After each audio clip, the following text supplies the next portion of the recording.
Gloria a Dios. Bendito sea su nombre. Amén. Qué bueno poder adorar al Señor. Una extraordinaria mañana como la que nos ha regalado para bendecirle y glorificarle. Amén. Vamos a pedirle a los niños que vayan saliendo al lugar asignado y ustedes se pueden ir ubicando en el libro de los Salmos.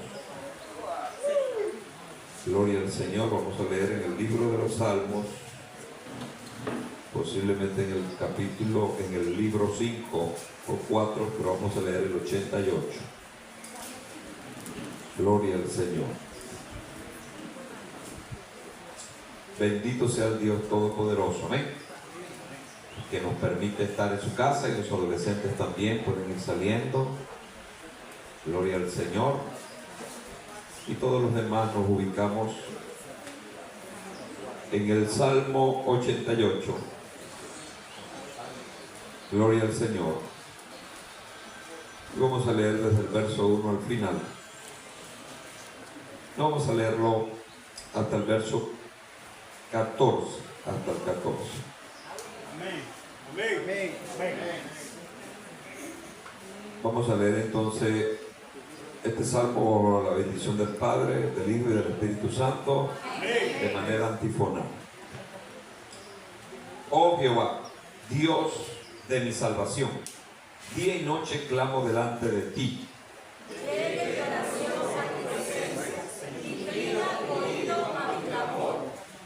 Porque mi alma está hastiada de males y mi vida cercana al Seol. Soy contado entre los que descienden al sepulcro. Soy como hombre sin fuerza. Abandonado entre los muertos, como los pasados a espada que yacen en el sepulcro, de quienes no te acuerdas ya, y que fueron arrebatados de tu mano. Me has puesto en el hoyo profundo, en tinieblas, en lugares profundos. Sobre mí reposó tu ira, y me has afligido con todas tus ondas. Has alejado de mí mis conocidos, me has puesto por abominación a ellos. Encerrado estoy y no puedo salir. Mis ojos enfermaron a causa de mi aflicción. Te he llamado, oh Jehová, cada día. He extendido a ti mis manos. Manifestarás tus maravillas a los muertos, se levantarán los muertos para alabarte. Será contada en el sepulcro tu misericordia, a tu verdad en el Abadón. Serán reconocidas en la tierra tus maravillas y tus justicias en la tierra del olvido. Mas yo en ti he clamado, a ti he clamado, oh Jehová. De mañana mi oración se presentará delante de ti. Porque, oh Jehová, desechas mi alma, porque escondes de mí tu rostro. Amén, hasta allí. Gloria al Señor Jesús. Dios bendiga nuestras vidas a través de su palabra, y el pueblo del Señor dice: Amén. Aleluya.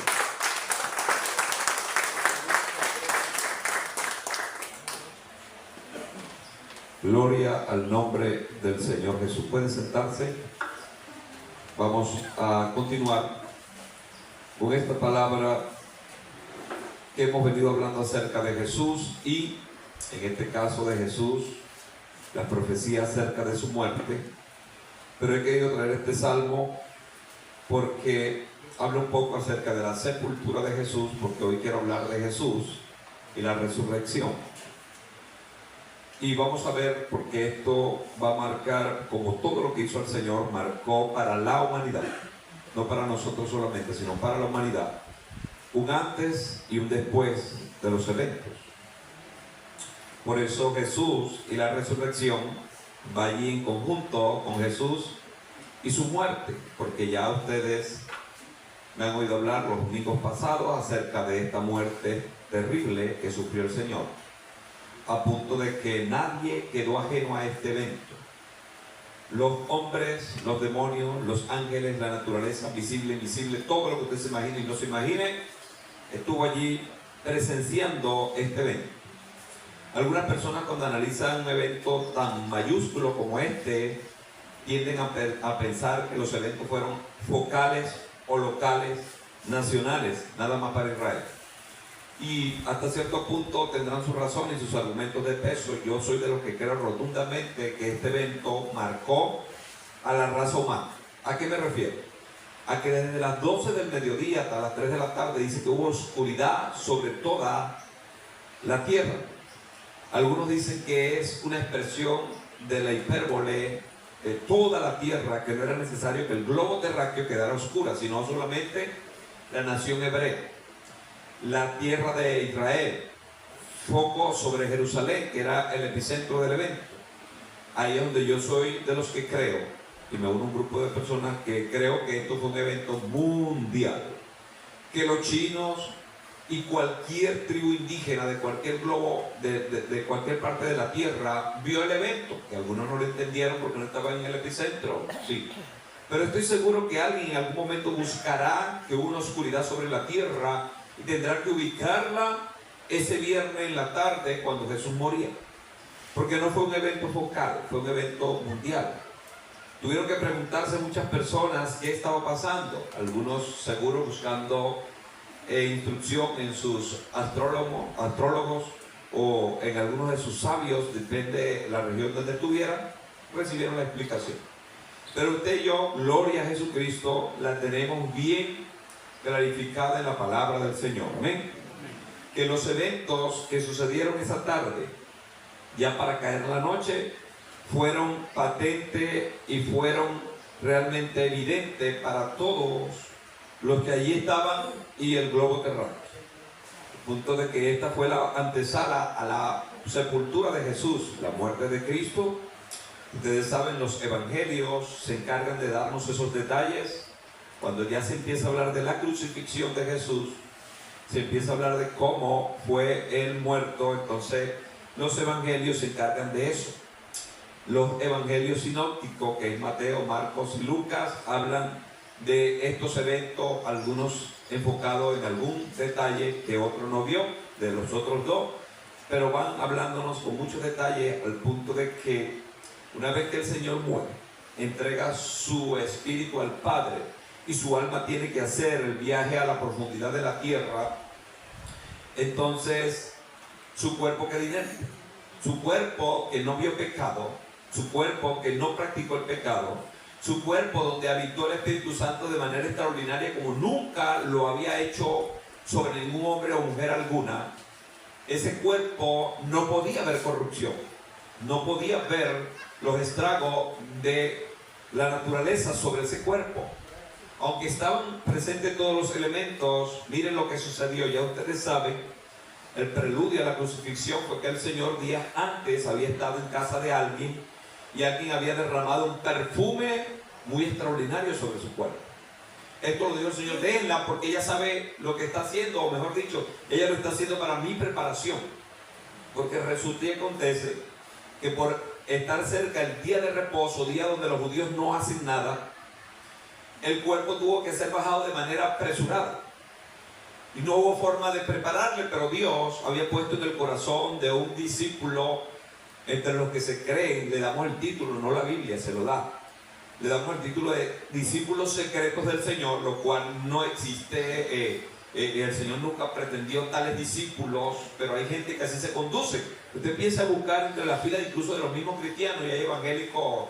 Yo soy un evangélico llanero, pero tú eres cristiano, no, cristiano llanero, pero tú eres cristiano, no, llanero. Yo tengo que adorar a Dios siempre con un cuatro y una maraca en la mano, porque yo me considero cristiano llanero. Le he preguntado a otro que viene del Polo Norte, yo soy cristiano pero del frío. Porque siempre está frío. No, del frío. Y cada quien tiene como un preconcepto humano, personal, de lo que es Cristo. En este caso, José de Arimatea, que así se llama el hombre, dice una parte de la escritura, si mal no recuerdo, creo que Lucas dice que él osadamente pidió el cuerpo de Jesús. ¿Por qué osadamente? Porque ya sabían que al que había crucificado estaba siendo seguido por más de 500,000 personas, posiblemente más. Gente que era radical y esto no era fácil, entregar el cuerpo de Jesús. Por eso osadamente dice esta parte, y me llamó mucho la atención esa palabra. Él entró, irrumpió ante la autoridad y le dijo: entrégame el cuerpo. Y la autoridad consideró y vio que era viable dárselo a él para que lo sepultara, y él lo sepultó.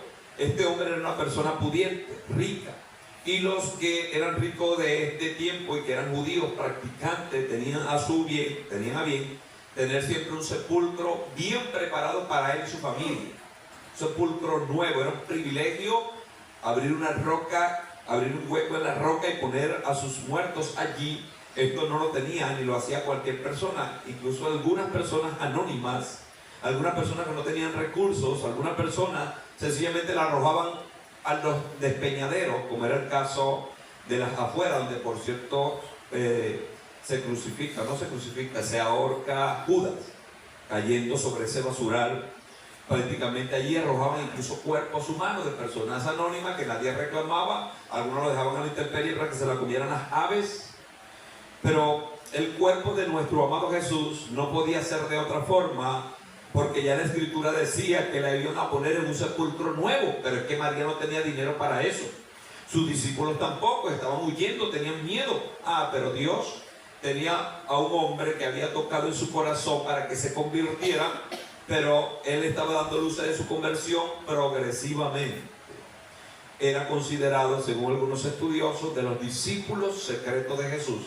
¿Por qué eran secretos? Porque estaba en la élite de la religión judía, en el fariseísmo, y no podían darse a entender ni a conocer como seguidores de Cristo, porque había en riesgo muchas cosas, y ese temor le permitía estar en ciertas anomalías de no definirse plena y completamente por Jesús.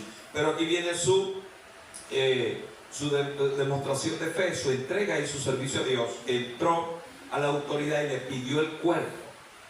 ¿Y qué habrá pensado Pilato para darle el cuerpo? ¿Cómo lo vio? Alguna cosa vio Pilato de interés en este hombre, de que era una persona respetuosa de la orden que él iba a dar, porque iba a dar, sí, llévate el cuerpo, pero ya va. Los militares te van a custodiar y te van a dar un cerrojo extraordinario a ese cuerpo, porque tú sabes que todo el mundo lo proclama como rey y hizo muchas grandes cosas. Incluso se ha oído por allí que al tercer día se va a levantar.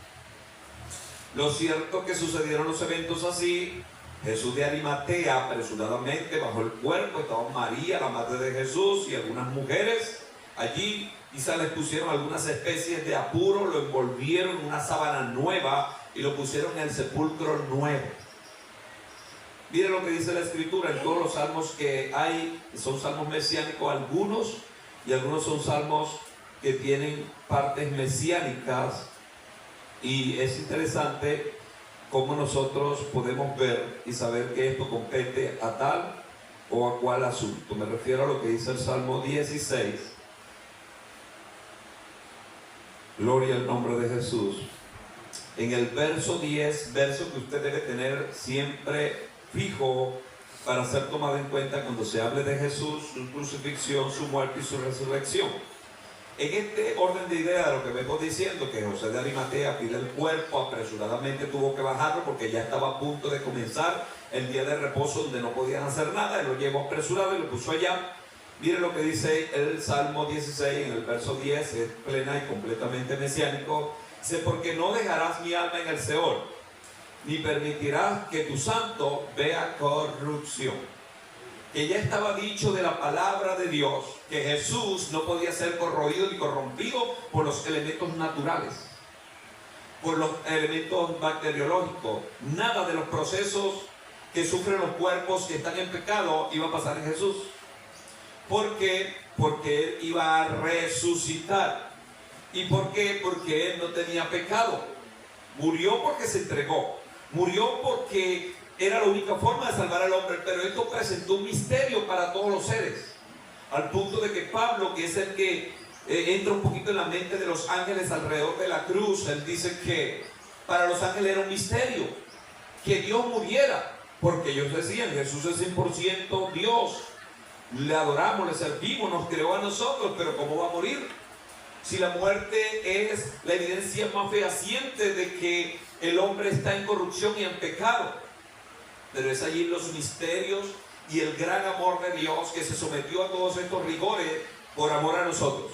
Tuvo que experimentar la muerte para que nosotros ahora no suframos los rigores y vestigios terribles de la muerte. Gloria a Dios por eso, porque así estaba escrito. Entonces Dios tocó a José de Arimatea, baja el cuerpo, lo sepulta allí en esa cueva nueva. Recuérdense, los judíos tienen por costumbre, y más en ese tiempo, de no hacer como nosotros hacemos, de enterrar a los cuerpos en la tierra. Ellos por lo general lo ponen en una cueva, lo ponen en un lugar abierto donde pueden envolverlo con bálsamos y cosas, dejando que sus huesos se descomponga la carne, pero de la mejor manera, al punto de que algunos se disecan y mantienen siempre los cuerpos como una parte sagrada de la familia. Esto se ha prestado y ha servido para la adoración a los muertos en las distintas culturas y formas, pero no es el propósito de Dios, y los judíos no lo contemplan así, solo que esa es su forma de sepultura.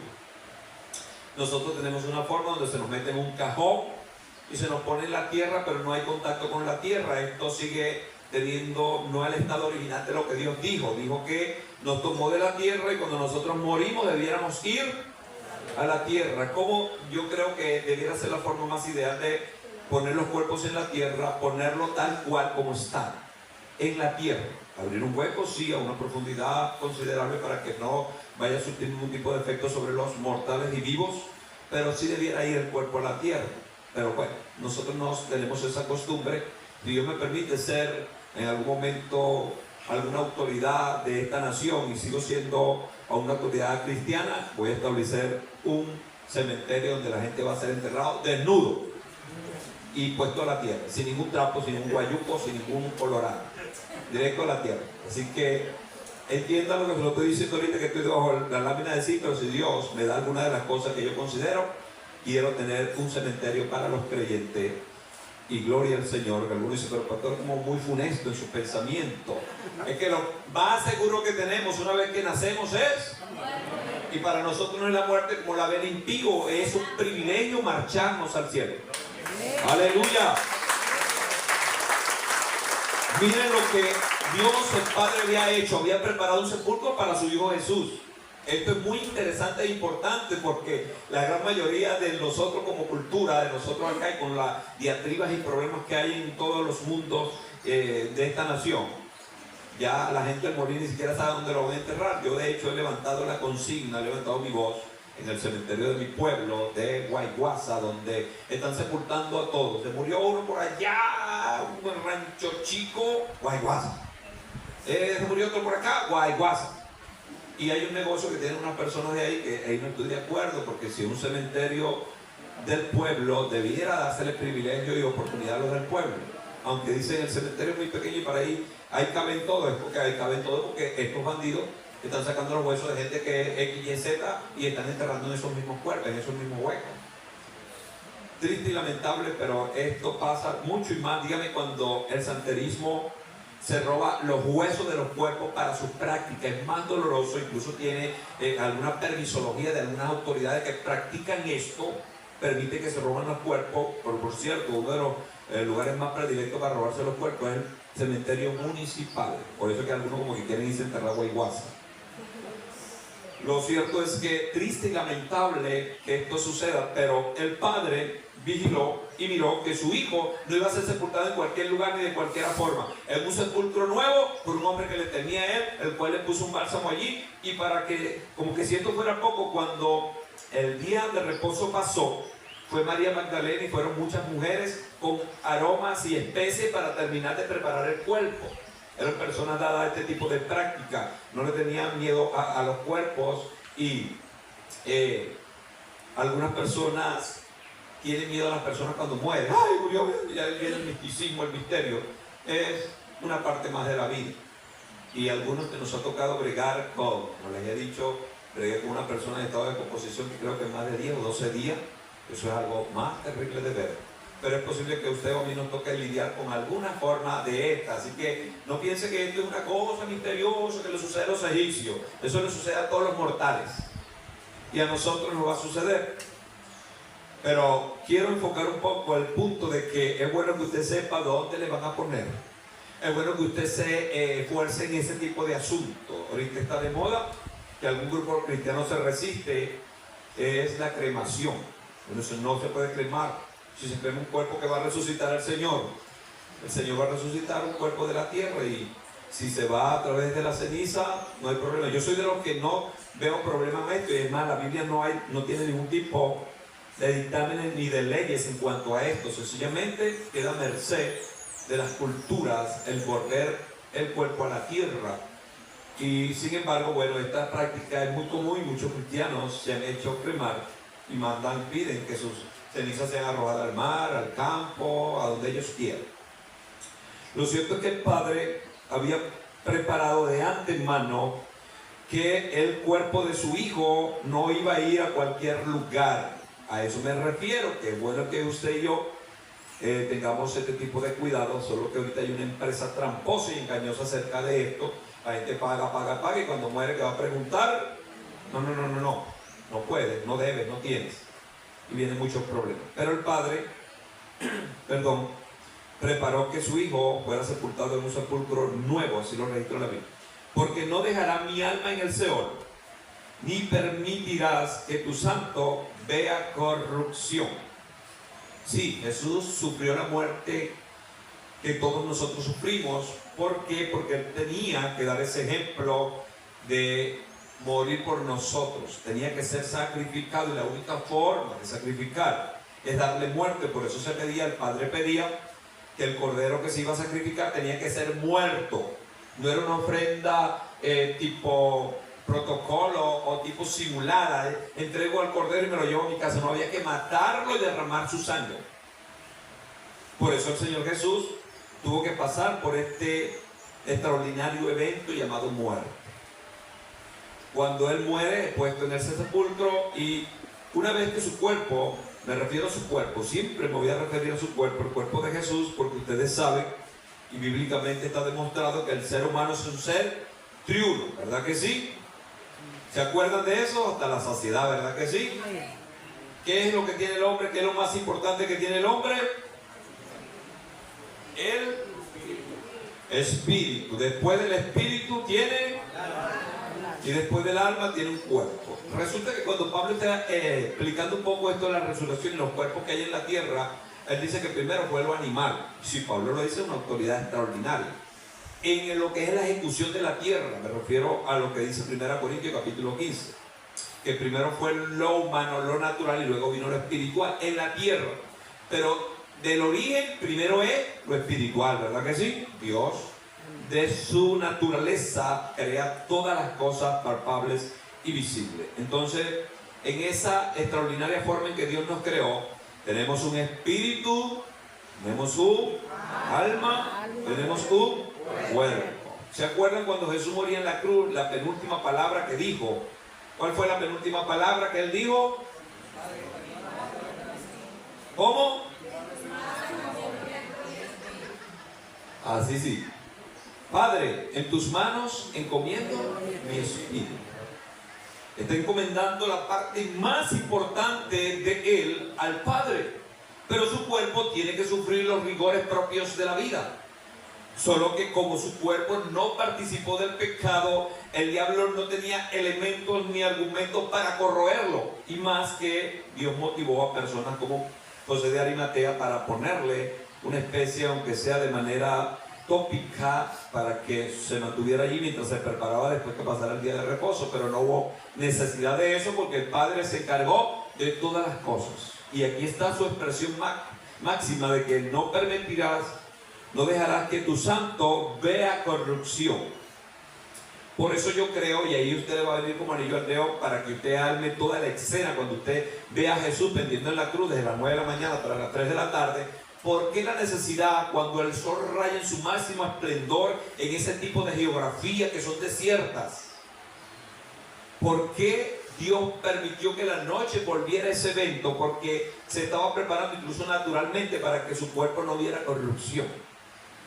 No hubiera corrupción. Yo estoy seguro que los elementos naturales estaban en lucha. Satanás quería moverlo para que no le sirvieran a Dios, como él siempre manipula los elementos naturales. Pero Dios como se trata de su hijo, y se trata de que su hijo hizo todo lo que él le mandó, y él mismo había dicho, este es mi hijo en cual tengo complacencia. ¿Para qué le va a temblar el pulso a Dios en poner un escudo, una oscuridad que protege ese cuerpo desde ese momento? No solamente creo que lo hizo, sino que hubieron otras cosas que no se pudieron describir porque no eran necesarias que las sepamos ahora. En algún momento, cuando tengamos un cuerpo revestido y la mente de Cristo trabajando a otros niveles, entonces es posible que Dios diga, le voy a enseñar algunas de las cosas que ustedes no vieron, lo que le pasó a mi hijo en la tierra. Vamos, y nos traslada a ese momento, porque ustedes saben que cuando se trata de que Dios es que Dios está presente en todas las etapas del ser humano, antes, durante y después. Él está en un eterno presente. Eso es algo que no va a entrar en nuestra mente finita, pero por lo menos usted lo empieza a decir y lo empieza a creer, y llega un momento en que va a entender cosas extraordinarias, porque así se desatan los códigos de la enseñanza y de la palabra de Dios. Pero volviendo al Calvario o volviendo al sepulcro, de donde quiero trazar allí lo que le pasó a Jesús en el sepulcro. Su espíritu es entregado al Padre, protegido por Dios, pero su alma tiene que hacer un viaje. ¿A dónde va a hacer el alma ese viaje? Lo va a hacer a las profundidades de la tierra. Evidencias bíblicas hay, ustedes lo saben, me han oído hablar de este tema cuando estamos trazando este tema, y están las citas, Pedro habla de ello, y muchas de las cosas extraordinarias hablan de ello, y que como el Señor Jesucristo tiene la vida eterna implícita, entonces era más extraordinario que lo que le pasa a una persona común. Ustedes saben que cada persona al morir, su cuerpo va a la tierra, su cuerpo queda inerte, pero su alma y su espíritu siguen caminos. En este caso, si está muerto espiritualmente, su espíritu es el aliento que Dios toma, pero su alma, que es el estado de conciencia, donde está lo que hemos hablado siempre, la mente, la voluntad y las emociones, va a lugares. Dos lugares enfáticamente registra la Escritura: lugar de tormento o lugar de reposo, el paraíso de Dios. Jesús pudo haber ido al paraíso. De hecho, le prometió al hombre que estaba a su lado, de cierto te digo, hoy estarán conmigo en el paraíso. Pero resulta que Jesús tenía que hacer algunas cosas necesarias y muy importantes. Fue a las profundidades de la tierra. ¿Por qué fue Jesús allí? Entre las múltiples cosas que hizo, porque hizo muchas cosas, nosotros conocemos algunas pocas. Se cree que fue para que la oficina infernal que desde allí legislaba sobre la humanidad entendiera que él había dicho en vida que iba a resucitar, y ahora incorpóreo, ahora va allá y le dice, me voy a levantar, estoy esperando, en cuestión de hora, entrégame los papeles de todos los antecedentes de la humanidad, sobre todo el antecedente que Satanás tiene, que todos por venir de Adán somos pecadores, estamos condenados. Ese es el papel que a él le interesa. Después, como él es vivo y astuto, le crea una hoja de vida de muerte a cada persona. Por eso yo soy de los que creo que cada ser humano al nacer o al formarse en el vientre de la madre, Satanás asigna demonios para que lo lleven al sufrir, lo lleven bien lejos de Dios. Y Dios asigna ángeles para que le den las oportunidades que Dios ha dicho que cada ser humano, según todos los cómputos de Dios y su justicia perfecta, les va a dar a cada persona. Entonces yo creo que el Señor hace esto por lo que está escrito, que Pablo es el que Dios le revela estas cosas, pero no de manera como nosotros quisiéramos todo el panorama, le revela ciertos puntos del gran panorama. Y para ello quiero que tengan presente una cita que no se les debe olvidar, no deben sacar nunca de su cabeza. Colosenses capítulo 2, verso 14. ¿Se acuerdan de ese verso? Que es el que más usamos a la hora de la guerra espiritual, sobre todo cuando la gente se va a auto resguardar o auto bendecir o auto proteger. Usa esta expresión, usa esta palabra, usa estos decretos, usa esta verdad. Que es bueno que usted y yo la tengamos presente para saberla usar en los momentos oportunos, porque esto es un derecho magistral que nosotros tenemos y es una verdad poderosa que se cumple en nosotros. ¿Cómo dice? Dice la Escritura, anulando el acta de los decretos que había contra nosotros, que nos eran contrarias, quitándola de en medio y clavándola en la cruz. Dice el 15, y despojando a los principados de las potestades los exhibió públicamente, triunfando sobre ellos en la cruz. Lo que debía ser la derrota terrible de Dios en la tierra fue el impulso extraordinario de la gran victoria. Pero mientras no resucitaba, el asunto estaba en batalla, se estaba ejecutando todo este problema, tratando de resolverse, y más que tratando, resolviéndose, porque fue el Señor Jesucristo. Desciende allá a la profundidad de la tierra, que se cree que fue a hacer, a buscar las actas que estaban allí. Esas actas sí estaban allí. Esas actas sí estaban claras allí, nadie podía moverlas. Las tomó el Señor. Todos estos decretos que están dados contra la humanidad hoy quedan resumidos a que cualquier hombre o mujer que clame a mí tiene vida eterna. Y aunque va a sufrir la muerte según el Padre estableció, no va a sufrir la muerte según el diablo la quiere establecer y la ha establecido para los que no conocen a Dios. Es una muerte terrible, por eso es dolorosa la vida de un impío a la hora de morir. Y más cuando pasa la eternidad. Por eso no se justifica ni se entiende. Yo no entiendo de ninguna forma que un creyente tenga terror a la hora de partir, cuando ya incluso se le ha dicho que va a partir porque tiene una enfermedad. Incluso si no tuviera ninguna enfermedad, usted y yo debemos estar siempre pendientes y conscientes de que tarde que temprano nos vamos a marchar. Pero imagínense a personas llamándose creyentes que tienen una enfermedad terminal o que sencillamente reclaman a Dios y Dios dice: ya no hay más tiempo para ti, hija, en la tierra. Ya no hay más tiempo para ti, hijo, en la tierra. Yo he señalado para todos los que me aman a mí un día, una hora en que se van a venir a la eternidad y ¡pum!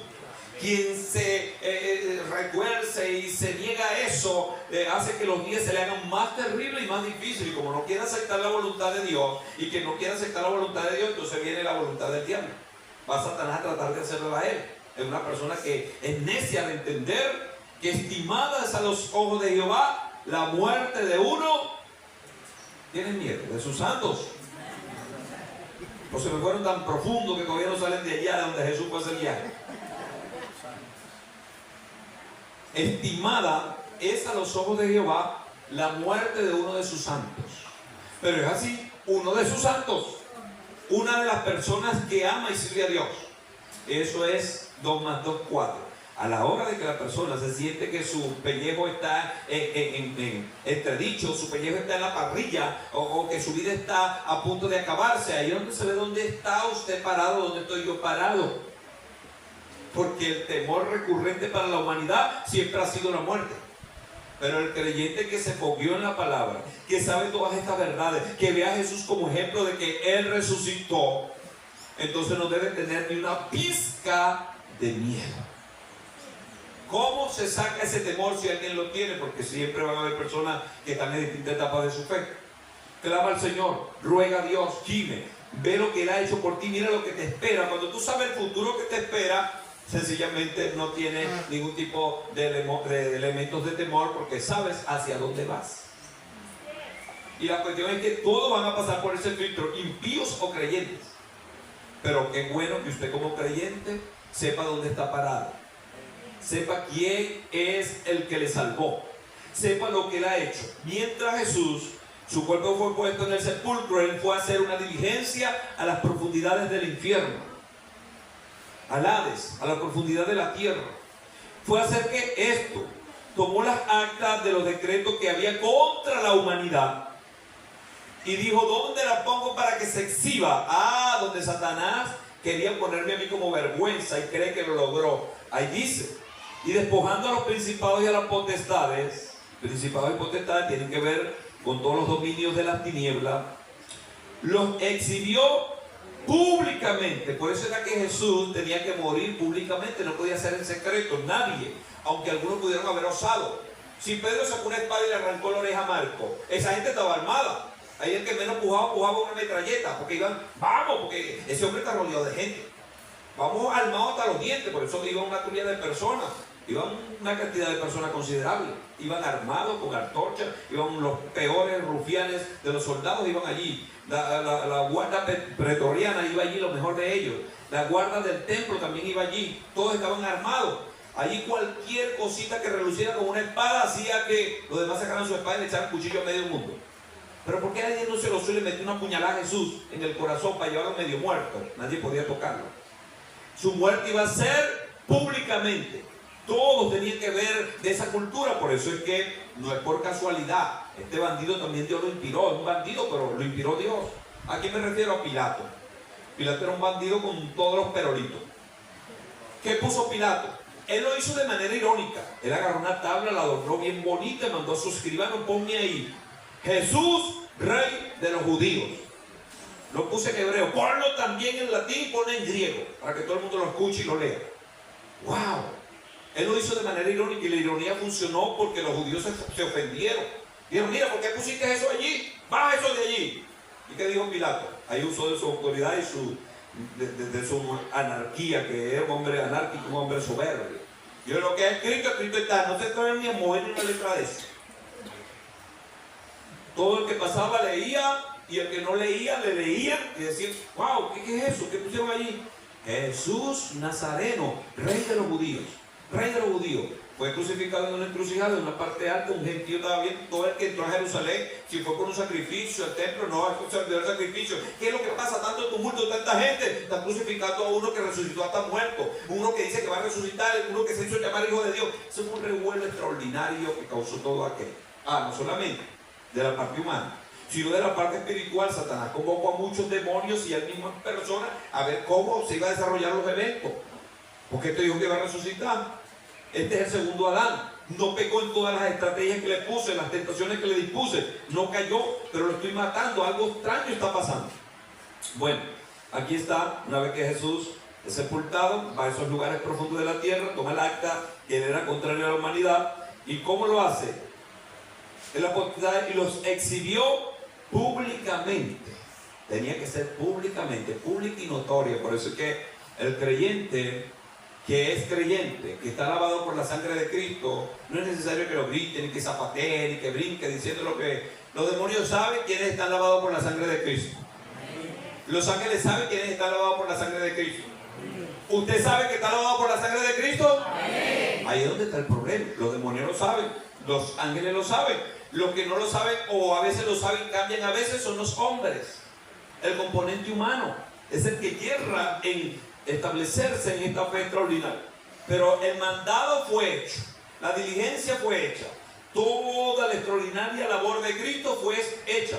Cuando estuvo en el sepulcro, no se quedó ahí inerte, su alma fue en la santidad de todo lo que él vivió al sepulcro, y tuvo que hablar con los principales del sepulcro, de la muerte. En este caso, la muerte es uno de los entes terribles de potestades, un principal de los demonios de Satanás. Satanás, como aprendió de Dios, él tiene su triunidad. De hecho, en Apocalipsis habla de la triunidad que van a regir el orden humano en ese tiempo. Va a ser la bestia, el falso profeta y el anticristo. Pero eso es un elemento del futuro que está a punto de acontecer. Pero estoy seguro que Satanás, como vio que Dios es Padre, Hijo y Espíritu Santo, él también se unió en una triple unidad, porque él también conoce el concepto de la Biblia que dice que cordón de tres dobleces no se rompe fácilmente. Entonces, ¿quién estará a la diestra de Satanás? ¿Quién estará a la siniestra de Satanás? ¿A la derecha o a su izquierda? ¿Qué demonios estarán? Yo no sé si está a la diestra o a la siniestra, pero yo sé que debe estar allí el demonio llamado la muerte, el principado llamado muerte. Debe estar allí en el anillo principal de Satanás, porque tiene una labor extraordinaria. Es el que agarra las almas y las lleva a las profundidades de la oscuridad. Este principado no es por casualidad. Mire, este versículo que le estoy diciendo, le dije que se lo aprendan de memoria. Colosenses capítulo verso 14 y el 15, para darle profundidad al asunto, pero en el 14 está el asunto, es lo que se quiere. Tiene que ver también con este otro. Son puros hilos muy delgaditos, entrando por muchos huequitos, pero que hacen un mantel extraordinario, un tapiz extraordinario. Mire lo que dice el siervo de Dios Pablo en el capítulo 15 de 1 Corintios. Y mire cómo lo está exigiendo aquí cuando estoy hablando de que el Señor entró a la profundidad del infierno, tomó las actas que no eran contrarias, las exhibió públicamente sobre los principados y la potestad, poniéndole en la cruz. El principado que fue golpeado en la quijada y quedó noqueado fue la muerte. Sin duda alguna fue la muerte. Lo que no sé es dónde colocarle, si es posible que esté a la diestra del enemigo o a la siniestra. Debe estar allí. Algunos dicen, debe estar en la siniestra porque él es siniestro. Lo cierto es que cuando se describe estas potestades, tienen elementos horribles y extraños, son feos. El espíritu de la muerte, por muy bonito que se disfrace, es feo. El culto que le están rendiendo a la muerte en México y en el mundo entero lo han rendido, pero en México lo están haciendo de manera, está brotándose a otras naciones, a otras culturas. Incluso han sacado comiquitas y cuestiones que ponen la muerte bonitona y cuestión, pero es la muerte, es horrible, es feo. Es siempre la calavera te registra el tipo de la muerte. De hecho, es una de las tantos disfraces que debe tener este principado. El famoso disfraz de la capucha negra con carabela y un tridente, no, una hoz. O también, ¿cómo se llama eso? Una guaraya. Es un elemento de decapitación en ciertos tiempos de la cultura de la Edad Media. Este tipo de elemento, así Satanás se mueve. La oscuridad siempre va rodeando a quien saluda a la muerte, se murió. Por cierto, en Guayguasi y en los pueblos, por lo general, cuando se muere uno, hace un efecto dominó y hay que estar moca porque se murió una noche. Triste es lo que no tienen a Cristo, porque así pasa. Yo viendo un amigo que fue a enterrar a su sobrino, que era un delincuente consumado. De hecho, yo le hablé antes que lo mataran, el día antes que lo mataran. Yo me digo, háblale que le vi la muerte que iba encima de él como un samuro trepado. Se la vi literalmente y corrí donde él iba a consumir droga, incluso al malas armas para ir a robar. Tuve que meterme allí porque Dios me dijo, háblale. Me le pegué atrás y me le metí donde están consumiendo droga y le dije, te van a matar mañana. Si no buscas a Cristo, no vas a vivir más. Me dice, cabrón, no importa que me mate. Bueno, lo más tremendo no fue eso, fue un tío de él, decente, trabajador, padre de familia, estando en el apuro de enterrar al muchacho que no tenía, se equivocó pensando en yo no sé qué y ¡pum! Camión lo mató.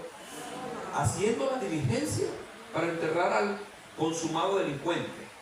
Una persona decente se fue. Y detrás de él vinieron como 2 o 3 más en Guayguasa ese día. ¿Por qué? Porque la muerte, cuando llega a algún sitio con su saco, dice, ¿quién me puede llevar por ahí? Todo lo que ve en el puesto le echa mano. Algunos cometió una imprudencia, ¡pum! ¡Pum! ¡Pum! ¡Pum! ¡Pum! Algunos que tienen el corazón lleno de grasa, los asfixia, un infarto. Mire, es tremendo como actúa la muerte, pero le debo decir, algunos ven que es como una idea como muy sutil como yo la pongo, pero es así. La muerte es un espíritu que es un principado que trabaja con cientos de miles de millones de demonios en ese orden de muerte y tiene sus trabajos para hacerlo. Así que la única forma de que ella no se acerque a ti es que usted esté firme en la roca. Ella nunca se va a acercar a ti. A usted y a mí nos va a llegar la muerte que Dios ha señalado. Es que nuestro espíritu y nuestra alma lo entregamos a Dios y nuestro cuerpo deja de sufrir los efectos de las cosas acá en la tierra. Pero que alguien vea con terror que esté sufriendo, que esté llorando, eso no es la voluntad de Dios. La voluntad de Dios, en el salmo que leímos, dice que no vas a permitir que tu siervo sufra. Son muertes realmente bendecidas. Amén. En el nombre del Señor. Amén. Al punto de que si usted tiene, estas son peticiones que la gente no hace, pero yo siempre la pongo en el tapete para que la haga. ¿Cómo usted quiere morir? ¿Dónde usted quiere morir? Clámele a Dios y empiece a clamar por eso. Triste que usted muriera yendo a comprar un kilo de harina pan en un carrito por el puesto donde nadie lo conoce. Ahí esta vieja se murió aquí, está sin vergüenza. Como que la vieja croquea aquella y la tiran para allí, la tiran para acá, nadie quiere ver por usted. Mejor es que usted y yo no nos toque partir, partamos en nuestra cama, en nuestra casa, rodeados de nuestra familia. ¿Verdad que sí? Amén. Ni siquiera si quieren irse. Clame y gima por esto, porque tarde que temprano va a pasar. Yo les he contado la historia de un siervo de Dios allá en Coro, uno que un violinista. Él decía, Señor, yo quiero irme a tu reino cantándote. Y siempre se quedaba dormido porque tenía como 80 y pico de años, casi 90 años, se quedaba dormido, no tenía que levantarlo. Varón, ya terminó el culto, vámonos. Y una de esas, cuando le fueron a levantar, varón, terminó el culto, quítale el 4, quítale la cosa, quítale. Nada, se había marchado el hombre de Dios. Murió feliz donde él siempre había querido, él había orado por eso. A eso me refiero, que es bueno que usted empiece a orar. ¿Dónde se quiere ir? No lo deja a merced de los amuros, no lo deja a merced de nadie. Hay gente que ha ido a hacer un viaje por ahí, que ha visitado una familia de 3 días de camino, 1 o 5 horas de camino, se perdieron y murieron. Y lo encuentran son por los amuros, que ya se lo habían medio comido. Esto no le pasó a Jesús. Jesús murió donde tenía que morir, a la hora que tenía que morir, fue puesto en el sepulcro que tenía que ser puesto, fue a las profundidades del infierno a hacer lo que tenía que hacer, hizo su diligencia, todo en la voluntad del Padre. Por eso que el que hace la voluntad de Dios siempre le agrada, aleluya. Mire cómo lo describe. Una vez que el Señor tiene estas actas, mira quién le va a dar el golpe en la quijada para noquearlo. Preciso es que Él reine hasta que haya puesto a todos sus enemigos debajo de sus pies. Y el postrer enemigo que será destruido es la muerte. Va a ser destruido, ya fue derrotado, pero destruido es otra cosa. ¿Están entendiendo? O sea, está vigente. Que es lo que la mayoría de la gente no entiende. El Señor venció a Satanás, sí, lo rompió, lo hirió de muerte. Ya incluso fue sentenciado, no es que va a ser, ya fue sentenciado. Pero mientras el Kairos se ejecuta sobre el crono va moviéndose. Y en ese movimiento del crono él tiene esa permisología de ir y venir y hacer y acontecer. Y muchos se confían, diciendo incluso que ya tienen a Satanás debajo de su pie, que no se puede mover ni hacer nada porque ellos son súper poderosos. Esos son los primeros que van para el suelo. ¿Saben? Hubo en el mediados de los 80, de los 90, hubo un boom del Ministerio de Liberación. La gran mayoría de esa gente está descarriada. ¡Wow! Por eso yo pude ver que el Señor me mandó a detenerme cuando yo organicé un equipo de liberación. Después de haber funcionado como por 10 años de manera informal, no estábamos formados, nos formamos, recibimos la palabra, nos especializamos en cada una de las cosas, que por cierto me pidieron un taller de liberación y quiero que algunos me acompañen. Ya estoy perfilando a algunas de las personas que me van a dar algunos de los temas, de los que vienen a la clase, por cierto, y sí lo voy a hacer, pero de manera no como en aquel momento que nos dedicamos a eso. Dios me dijo, detente. Señor, tengo a 14 personas que oran, ayunan, detente. Es más, disuelve el grupo. Y yo te voy a decir, ¿cuándo lo vas a retomar otra vez? Y no quería hacerlo, estaba resistiendo porque teníamos muchos llamados, ya nos estaban invitando de muchas iglesias fuera de acá. Y tuve que cesar. Y comprendí por qué. Porque es que la gran mayoría de la gente que empieza a funcionar en el mundo espiritual se cree que incluso Satanás es un perrito faldero, que él lo tiene amarrado con una cadena y que él va a hacer lo que le dé la gana a la persona. Y Satanás se hace el juicio, ya se cree que es un perrito faldero, ¿verdad? Y anda moviendo la colita detrás de uno y cuando uno se descuida, ¡guau!, se lo traga. ¿Por qué no era el perrito? Él es así de perrote. Él es así de terrible. Maluco. Entonces mejor es no ignorar las maquinaciones de él y trabajarle a Dios. Amén. Todo lo que estemos trabajando y Satanás se atraviesa, Dios lo golpea. Pero yo salir a golpear al enemigo, tengo que tener un enviado, una unción especial para eso y un tiempo donde Dios me dice, César, fortalécete, establécete, ve a otras cosas y luego seguimos en él. Porque mire cómo lo dice acá, incluso no de Satanás, mire de quién está hablando, del principado llamado muerte. Y el postrer enemigo, en singular, que será destruido, en singular, es, dígalo conmigo, ¿está leyendo conmigo? Esto es un mensaje bibliocéntrico. Estoy leyendo el 26 de 1 Corintios capítulo 15. Y el postrer enemigo que será destruido es la muerte. Que será, ya fue, es, será. Ya el Señor lo venció. ¿Qué fue lo que le venció? Le quitó los papeles acá. Lo legal, dame acá los papeles. Que es lo que uno hace antes de comprar algún vehículo. Este día alguien se metió en un lío, compró un vehículo, lo brincó y saltó y casi se metió en un lío por no tener los papeles. Hay que tener los papeles primero. No, que sí, tiene 4 cauchos. No, fino. La tonería bien. Y los papeles, claro, después hablamos de eso. ¿Qué hablamos de eso? Háblame de una vez de eso, que eso es lo más importante. Ser el corazón. Entonces el Señor, lo primero que hizo, como Él es legal, todo lo que hace para salvarnos a nosotros es legal, por eso tuvo que morir de la forma que murió, porque era la única forma legal. Entonces Él tomó todos los elementos, los papeles legales, ahora tienen que entregarlo. ¿Será que Satanás, cuando se apodera, así como se apoderó del reino humano, se apoderó a través del engaño, lo va a entregar fácilmente? No. ¿Sabe que una cosa que le resiste al ser humano es cuando le quitan lo de él? Y cuando me robaron mi vehículo de la moto, me robaron mi moto nuevecita, algunas personas dicen, pero es que eso es tuyo, tú no puedes matar a ellos, mátalo. Además, tú no los matas, nosotros los matamos. Vinieron los policías y me dijeron lo mismo, esa gente no va a entregar la moto, ahí hay que matarla, dame permiso. No. Otros de la delincuencia vinieron a ofrecerme lo mismo. No. Entonces, cuando la gente se apodera de algo, para que lo entregue es difícil, se cree que es de él.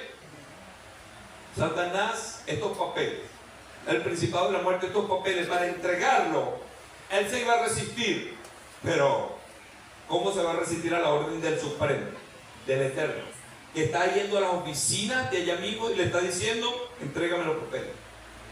Ahí sí no dice la Biblia que bajó el arcángel Miguel, ni vino el ángel Gabriel, ni un ejército de ángeles le acompañó, ni el Señor tuvo necesidad de eso. Esos eran mandados y encomiendas macro del Padre. Padre envió a Jesús. Aquí estoy, Satanás, si quieres leer todo lo que tengo aquí. Había que morir, ya estoy muerto, mira, aquí estoy en el alma. Mi cuerpo está allá en el sepulcro y tú lo sabes. Nací de una mujer, aquí está todo lo legal. Ahora lo legal es que tú me entregues los papeles. No hay argumento contra eso. Toma los papeles. Pero vamos a ver si resucita. Todavía me queda, Satanás tenía por ahí todavía una estillita. Vamos a ver si resucita. Yo voy a hacer todo lo posible para que esto no suceda. Incluso, no solamente en la parte humana, que ustedes saben lo que hicieron los humanos, ¿verdad que sí? ¿Qué hicieron los humanos? ¿Qué hicieron los soldados? Pusieron una piedra, robaron una gran piedra, pusieron allí un sello que nadie podía tocar, se pusieron una guarnición prácticamente amarrado a la roca para que nadie saliera ni entrara allí. Eso en la parte humana. Y en la parte demoníaca, ¿qué habrá hecho Satanás? ¿A qué demonio habrá convocado allí? ¿Cómo sería esa influencia? ¿En qué consistiría su oposición para que esto no sucediera? De seguro también tiene su escenario preparado, solo que no hemos entrado a esas profundidades, y solamente cuando Dios nos quiere revelar si sucede, porque entrar en este tipo de cosas sin que Dios te mande no es fácil. Bueno, porque todas las cosas las sujetó debajo de sus pies. Y cuando dice que todas las cosas han sido sujetadas a Él, claramente se acentúa aquel que sujetó a Él todas las cosas, al Padre. Pero luego que todas las cosas le estén sujetas, entonces también el Hijo mismo se sujetará al que lo sujetó a todas las cosas, para que Dios sea en todo. De otro modo, ¿qué harán los que se bautizan? Ok. Quiero que busquemos donde dice, oh sepulcro, tu victoria, el versículo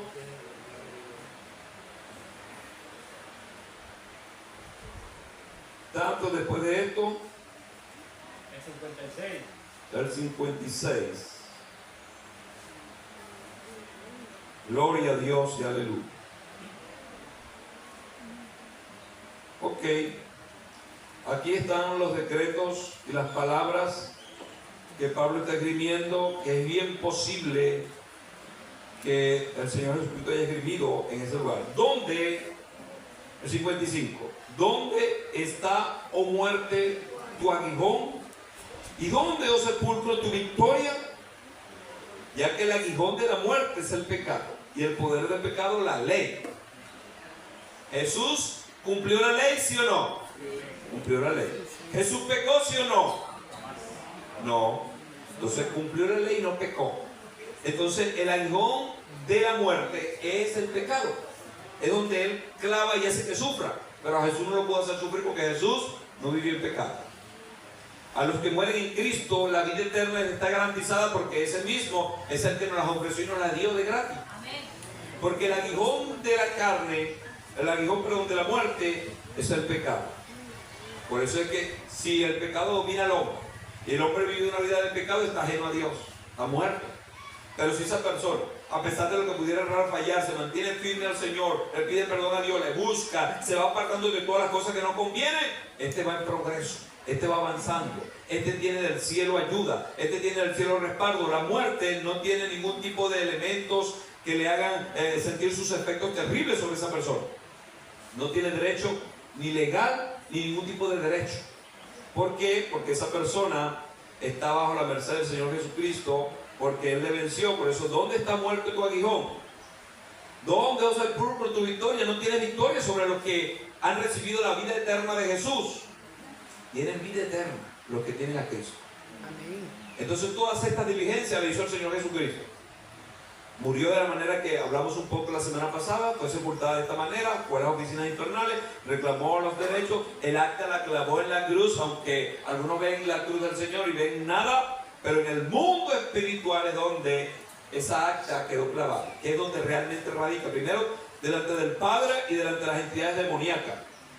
Que sepa que todo hombre o mujer que clama a aquel que murió en la cruz Y como decía una de las canciones, que una gota de la sangre le limpie, esa persona tiene vida eterna.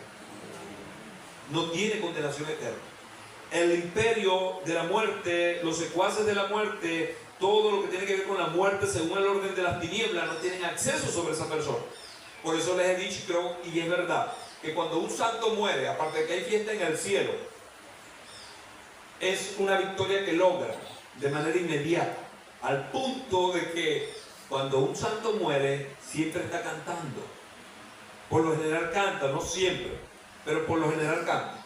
Y está contento, eso sí es siempre, siempre está contento, está en su rostro tranquilo.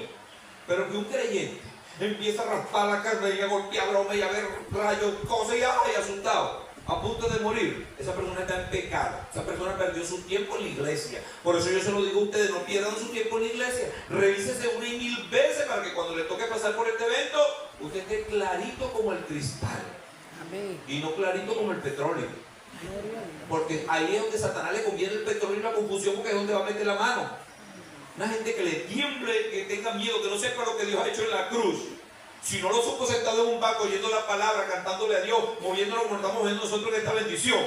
Si no lo supo allí, en un lecho de muerte, cuando venga una tipo y diga, ay, así murió mi mamá, y vio hasta el infierno. El diablo va a usar cualquier tipo de voces para transmitir temor. El que está firme como el monte de Sión que no se mueve. Amén. Pero quien pretendía estar firme, quien pretendía, cuando venga eso, va a caer de platanazo porque no estaba en ningún tipo.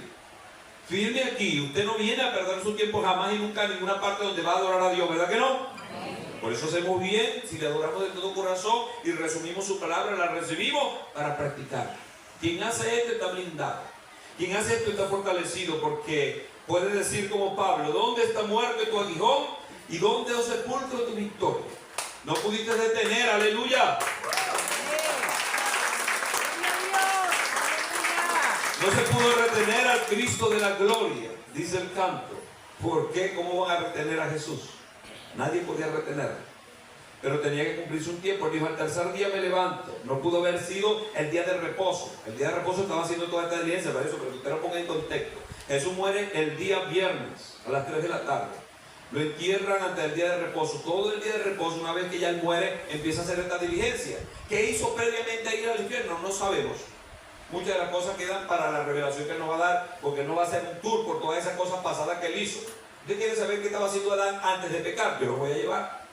Nos lo va a mostrar. ¿Ustedes quieren saber dónde estuvo Enoc mientras estuvo los 6000 años en el cielo? Los voy a llevar. Por eso vamos a tener toda una eternidad para conocer las cosas de Dios. Gloria a Dios y aleluya. Bueno, cuando Jesús hizo toda esta diligencia, entonces se cumplió el tiempo, ya venía el primer día de la semana, que era el día domingo. Entonces Jesús resucita los primeros segundos, minutos del tercer día. No es que resucitó al final del tercer día, no. Al comenzar el tercer día, resucitó Jesús. Por eso que cuando ellos fueron a buscarlo al sepulcro, ya era bien pasada la mañana, no hallaron a nadie, ni lo iban a hallar. No hallaron a nadie. La piedra, ¿quién la removió? ¿Quién removió la piedra? Los ángeles. Fíjense, pudo haber venido alguien, los soldados se quedaron dormidos, no. Parece que el hecho de que la removieran los ángeles, y no debió haber sido cualquier ángel, porque dice que cuando descendió el ángel, hubo como un relámpago, era una cosa extraordinaria, que los soldados quedaron parapléjicos, un ángel de una magnitud extraordinaria. Movieron la roca. ¿Por qué los ángeles? Porque de seguro también Satanás tenía un sello demoníaco para que la piedra no fuera removida. ¿Saben las grandes luchas que se debieron haber llevado a cabo en el mundo espiritual? Que nosotros desconocemos eso. Medio conocemos lo que pasó en la parte humana. Por eso cuando debatíamos ciertas cosas, la primera instrumento que tenía de análisis les ponía, cuando les contaba las historias de la vida, para que aprendieran a tener este concepto. ¿Qué estaría pasando en el mundo espiritual de parte de Dios? ¿Qué estaría pasando en el mundo espiritual de parte de Satanás? Y lo que pasó en la parte humana. Esos tres mundos siempre van a ser considerados en la Escritura. Siempre va a ser, es como una materia recurrente y fija que va a estar allí. ¿Qué estaría pasando en el mundo espiritual? Bueno, pasaron muchas cosas. Lo cierto es que los ángeles de Dios vinieron, removieron la piedra, pero no para que Jesús saliera. No.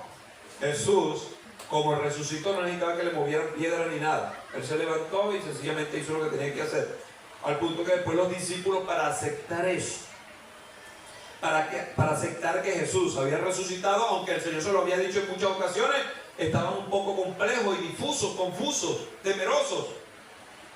Al punto de que uno de los discípulos que oró por enfermos y se sanaron, que vio la multiplicación de los panes y los peces, que vio a Jesús caminar sobre el mar, que vio a Lázaro podrido resucitado, ¿qué fue lo que dijo? Si yo no lo viere y metiere mi dedo en sus heridas, yo no creo, no voy a creer, no creo.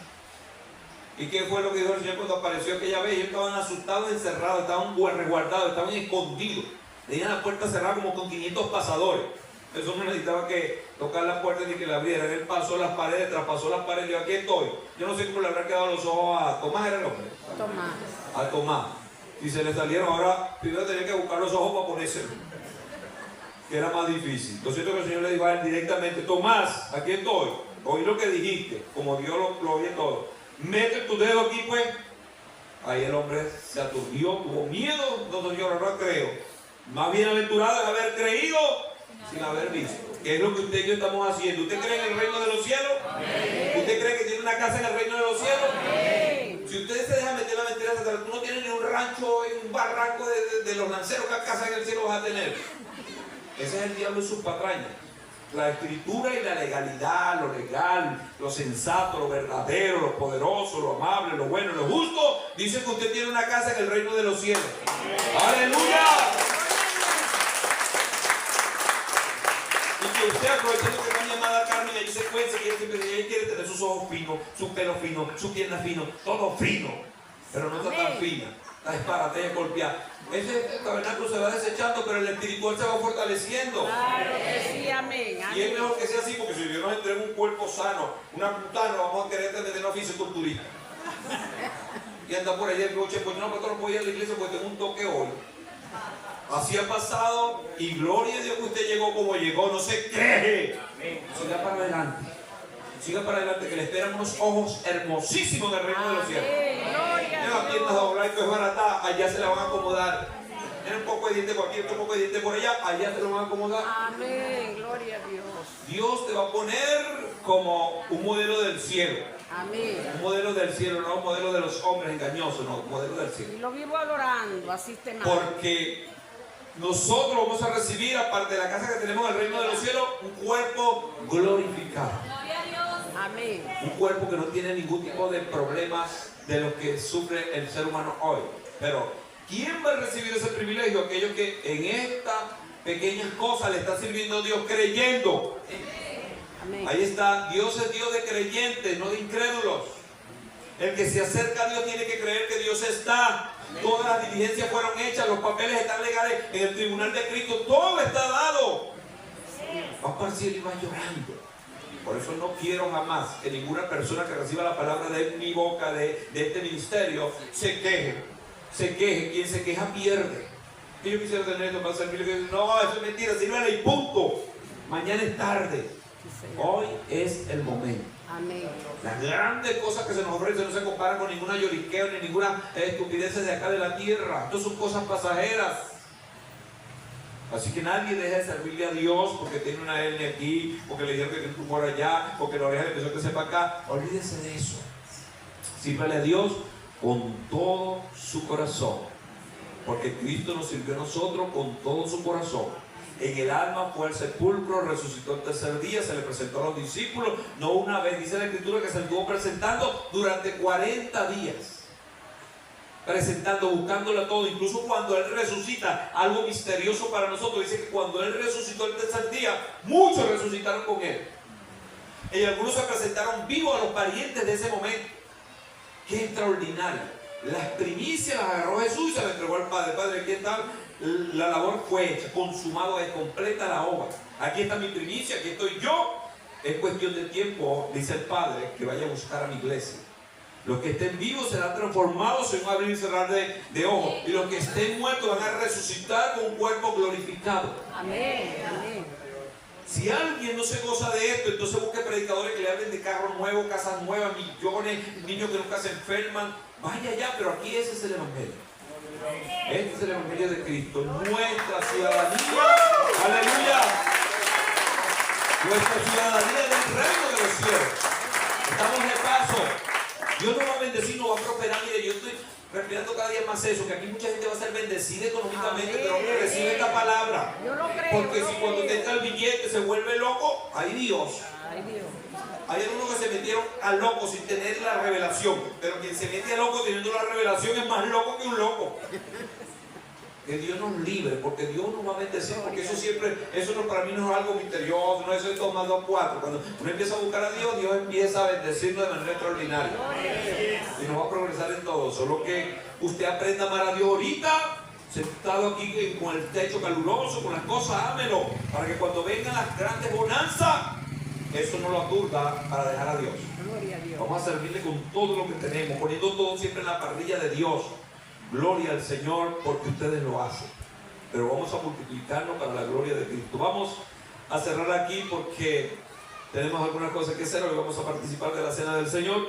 Ya se me estaba olvidando, quería ir a otras partes de esto, pero ya quiero que sepan. Jesús y la resurrección es que Él resucitó tal cual como dice la Escritura, para honrar al Padre y para demostrar a los ángeles, a los demonios y al ser humano que resucitar después de haber pecado el ser humano es posible. Él participó de carne y sangre, aunque nunca pecó, resucitó. Entonces Él tiene la voz de mando para que todos los que crean en Él, por eso digo Él, los que creen en mí, llegará el momento en que saldrán de la sepultura, hablando del cuerpo, porque ustedes saben que nuestra alma va a los lugares que hemos asignado y hemos hablado en distintas ocasiones de eso. Pónganse bien en el nombre de Jesús porque vuelvo a encadenarme con el mensaje. Bendito.